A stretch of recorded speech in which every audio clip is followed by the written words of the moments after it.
Bonjour, ici Patrick Pierrat pour le bulletin de nouvelles Info Bref Affaires de ce lundi 15 mai. Hydro-Québec dégage un bénéfice record grâce à ses exportations.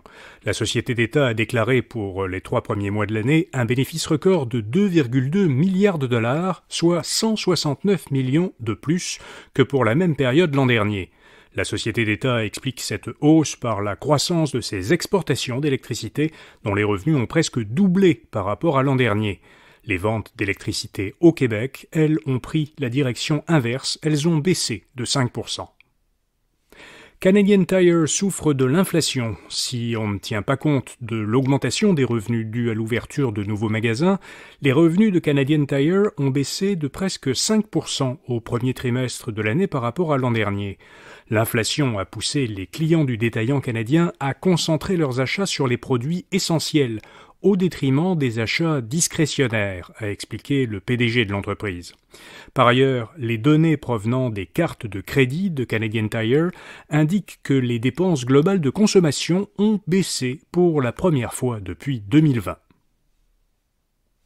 Le CRTC veut favoriser la promotion des contenus canadiens non seulement au Canada, mais aussi à l'étranger. On sait que le Conseil de la radiodiffusion et des télécommunications canadiennes doit mettre en œuvre la nouvelle loi sur la diffusion continue en ligne qui a été approuvée par le Parlement fédéral ces dernières semaines. Le CRTC a annoncé que, dans l'application de cette loi, un de ses principaux objectifs sera de promouvoir les contenus audio et vidéo canadiens en anglais, français et en langue autochtone.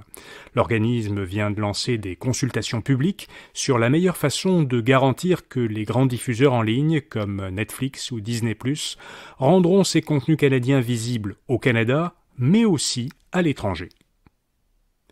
Meta veut mettre l'IA générative au service de ses annonceurs.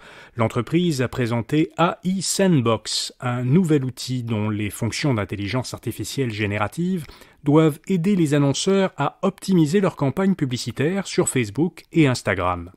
Les annonceurs pourront utiliser AI Sandbox pour générer plusieurs versions d'une publicité. Pour une même publicité, l'outil proposera différents textes, images et formats pour mieux cibler différents segments d'auditoire. Ces nouvelles fonctions devraient être disponibles d'ici la fin de l'année. Et puis, comme chaque lundi, Info Bref vous fait découvrir une jeune entreprise québécoise innovante. Aujourd'hui, Solution EcoTime, une start-up de Montréal. Elle a conçu un système qui récupère l'eau de pluie en vue d'usages qui ne nécessitent pas une eau potable. En effet, actuellement, l'eau potable est largement gaspillée lorsqu'elle sert à activer le mécanisme des toilettes, à laver du linge ou à laver des autos. Alors, EcoTime propose aux propriétaires immobiliers d'installer sur le toit de leur bâtiment un capteur d'eau de pluie. Cette eau est ensuite filtrée par le système d'EcoTime sans pour autant être rendue potable. Et elle est réutilisée dans le bâtiment, surtout pour les toilettes, dans le cas des immeubles à bureaux. Pour en savoir plus sur EcoTime et son système de réutilisation d'eau de pluie, voyez le portrait de cette entreprise à infobref.com.